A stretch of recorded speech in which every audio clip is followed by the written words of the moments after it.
এই প্রতিষ্ঠা বার্ষিকীতে আমাকে কিছু বলতে দেওয়া আমি খুবই গর্বিত।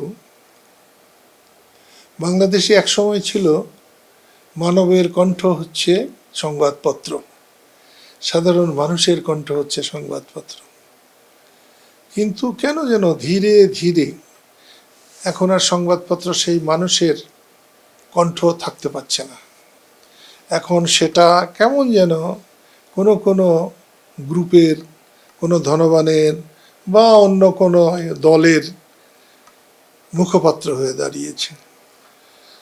আমি আশা করব কালের কণ্ঠ মানুষের আশা পূরণ করবে, সাধারণ মানুষের হাসি কান্না দুঃখ বেদনার সাথী হতে পারবে, এটাই আমার প্রত্যাশা।